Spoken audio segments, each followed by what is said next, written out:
Marxist communist கட்சியோட 24ஆம் மாநாடுல வந்த எல்லாருக்கும் வணக்கம், வாழ்த்துக்கள்.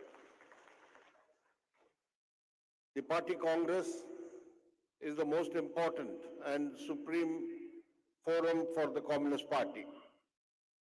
It is therefore appropriate that we are holding this congress in Madurai, a city redolent with the ethos of ancient Tamil literature and culture, and which harmoniously combines the history of over 8 decades of the working class and communist movement. On this occasion, we remember the outstanding leaders of the communist movement, P. Ramamurthy, K.T.K. Thangamani, N. Shankaraya, and K.P. Janaki Ammal. All of them made distinctive contributions to the development of the Communist Party in Madurai and Tamil Nadu. Madurai has produced many communist parliamentarians and legislatures. To the Lok Sabha, it has elected communist members of parliament 6 times. K.T.K. Thangamani in 1957, P. Ramamurthy in 1967, P. Mohan in 1999 and 2004, and the current incumbent, Su Venkatesan, 2019 and 2024. Since the formation of the communist unit in Madurai in 1940, generations of communists have worked among the workers, peasants, and agricultural workers to build the party and the movement. We remember their contributions of all these communist men and women. I salute the memory of our martyr, Comrade Leelavati, a municipal councillor of the party in the city, who was killed by local criminal elements in 1997 for defending the people's interests. There are other innumerable martyrs produced in Madurai who sacrificed their lives in the cause of the working class. But there are so many, but I cannot name them all. There are on the dais 5 comrades who attended the 9th Congress of the CPIM held in Madurai in this very grounds, Tamugam grounds, 53 years ago. They are Comrade S. Ramachandran Pillai, Comrade Pinarayi Vijayan, Comrade Biman Basu, Comrade Manik Sarkar, and Comrade N. Ram. All of them are on the dais who attended the 9th Congress as delegates. This party congress is being held at a poignant moment for us. The General Secretary of the party, Comrade Sitaram Yechuri, under whose leadership the preparations for the party congress began, is no more with us. Faced with the unexpected situation, the Politburo and the Central Committee have worked collectively and unitedly to fulfill all the work for the holding of the 24th Congress. We shall forever cherish Comrade Sitaram's distinctive contributions to the theory and practice of Marxism. Comrades and friends, the main job of the party congress is to formulate a political tactical line which will set the direction for the party's political work. For this, it is necessary to have an accurate grasp of the essence of the political situation today, the class nature of the government and the ruling party, and the balance of class forces that exist. This exercise at times can be a complex one. However, at the present moment, it is relatively simple. Just ask three questions. Firstly, who claims to be the friend of Donald Trump? Second, who is the close friend of Gautam Adani and Mukesh Ambani? And third, who owes total loyalty to the Rashtriya Swayam Sevak Sangh? The answer to all these three questions is the same: Narendra Modi and the Bharatiya Janata Party. Prime Minister Narendra Modi and his government represent the Hindutva corporate nexus that is closely allied to US imperialism. It is the BJP, RSS and the Hindutva corporate nexus underpinning it that needs to be fought and defeated. From coming to such an easy conclusion, a more complex question arises of how to fight the BJP, RSS combined effectively so as to isolate them and reverse the rightward shift. As Marxists, we know that no political domination that is exercised today by the Hindutva forces is through electoral means alone. This is a dominance acquired through the influence of the Hindutva forces that they exercise in the ideological, cultural, and social spheres. This is a dominance enforced through authoritarian attacks on democracy and the Constitution. The political tactical line that we adopt in this Congress should take into account the waging of a multifaceted struggle against the BJP, RSS, and the Hindutva forces. The party and the left have been conducting many struggles in defense of the people's livelihood and against the onslaughts of the neoliberal policies. But the masses who have mobilized in these struggles will be politicized only if there is a vigorous campaign amongst them against the reactionary and divisive Hindutva communalism. What is called for is the integration of the struggle against Hindutva communalism and the struggle against neoliberal policies.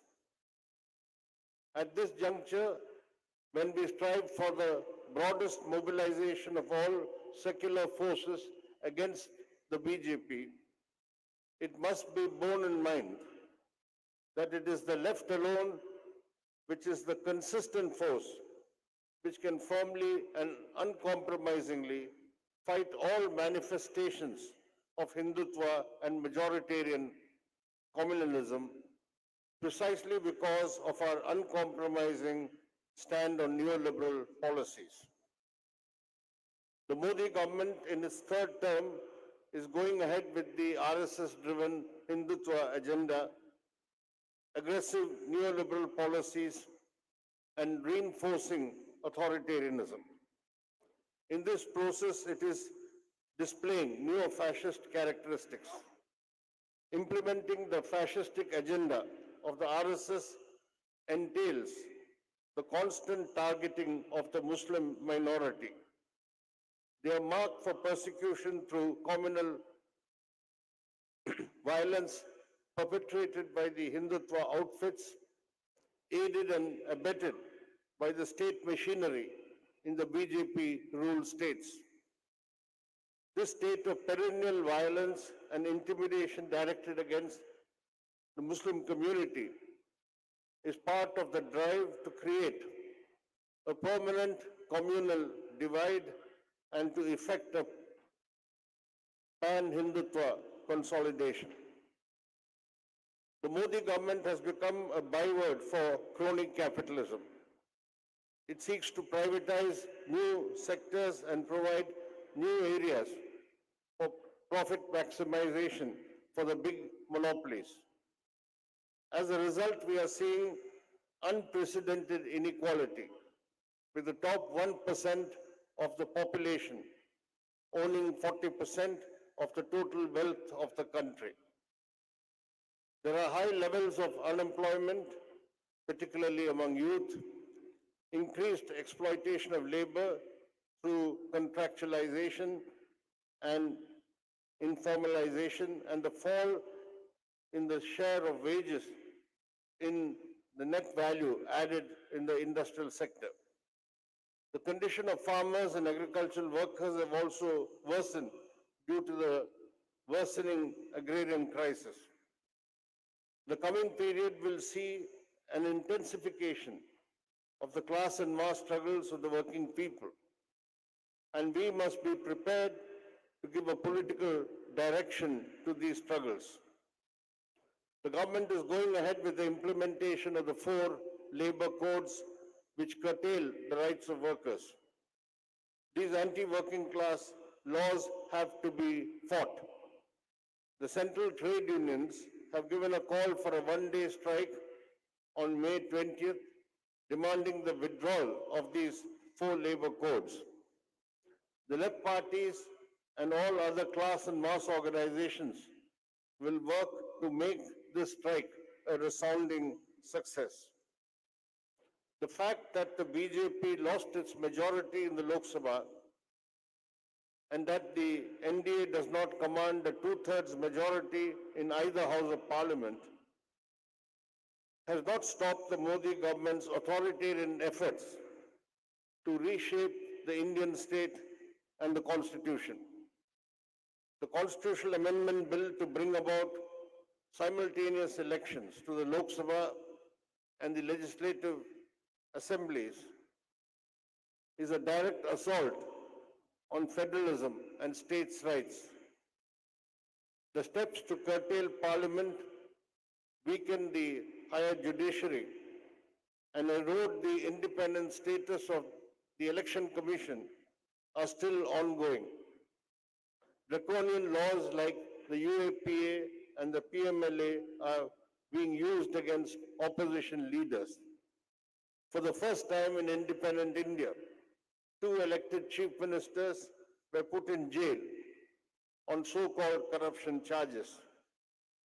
The authoritarian centralization drive, trampling upon the federal principle and are trampling upon the federal principle and the rights of the states.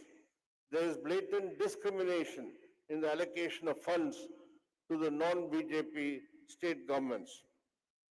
The BJP RSS combine manipulates sub-caste identities to maintain the caste system as the basic framework of social relations in India. The Manuvadi values are being insidiously infiltrated into the social and cultural spheres. The fight against the Manuvadi patriarchal system, which attacks the rights of women, Dalits and Adivasis, are an integral part of the struggle against the Hindutva forces. The party Congress will be addressing the prime issue of how to increase the independent strength of the CPIM. Taken the country as a whole, there has to be a planned effort to launch local struggles on class and mass issues, build the party at the grassroots, and streamline the functioning of the party organization. The LDF government in Kerala has been in the forefront in opposing the anti-people policies of the central government. Because the LDF government has sought to implement alternative policies, it is facing hostility and discrimination by the union government. The ongoing struggle in defense of federalism and states' rights by the LDF and the people of Kerala is an important part of the All India fight in defense of federalism and against authoritarianism. Comrades and friends, the Trump presidency signals a new chapter in the saga of US imperialism. Here is a more naked form of imperialist aggrandizement, territorial annexation, and squeezing the resources of even close allies is the norm. Trump is supporting Netanyahu's plan to obliterate the Palestinians from Gaza. Trump is taking aggressive steps against many countries of the global south. Despite all these, Prime Minister Modi remains supine and proclaims his fealty to Trump. The repercussions for our country are going to be severe. The Modi government is already surrendering India's vital interests on tariffs, on purchase of energy supplies and military equipment. A new front is opening up against the Modi regime and its close embrace of America. The CPI and the left will be in the forefront against any compromising of India's sovereign interests. We must go forth and rouse the people against imperialist depredations and the servile attitude of the BJP rulers. US imperialism under Trump will launch new attacks through economic and trade wars, political and military interventions on countries around the world. This is the time for the CPIM and the left to actively develop anti-imperialist struggles and expose the pro-imperialist policies of the Modi government. Comrades, from this platform of the Congress, we express our full support and total solidarity with the Palestinian people who are facing a genocide in Gaza for the past 17 months, perpetrated by the brutal Zionist regime in Israel. That attack on Gaza and the killing of ordinary men, women, and children is still ongoing there in Gaza. We condemn the shameful betrayal of the Palestinian cause by the Modi government and its blind support to Israel. We also greet the heroic people of Cuba and the Cuban government who have been valiantly opposing the inhuman economic blockade, which is now being further tightened by Trump, which has been imposed for more than 6 decades. We will always stand in support with socialist Cuba. Comrades and friends, this is the time to strengthen left unity and expand left intervention. The left is the only consistent force against neoliberal capitalism and who firmly defend the interests of the working people. It is the left which has the ideological wherewithal and convictions to fight and counter Hindutva neo-fascism. It is only the left which can lead the fight against the imperialist designs on our country. The CPI will work with all left forces to go forward towards the building of a left and democratic alternative. The CPI will also renew its commitment to join hands with all secular and democratic forces to forge the broadest unity so that the struggle against the BJP RSS can be successfully concluded. From Madurai, let this call go out loud and clear. All left democratic and secular forces should unite to push back the dark forces of reaction. Let us work together to build a new India on secular, democratic, and progressive lines towards people's democracy and socialism. Thank you.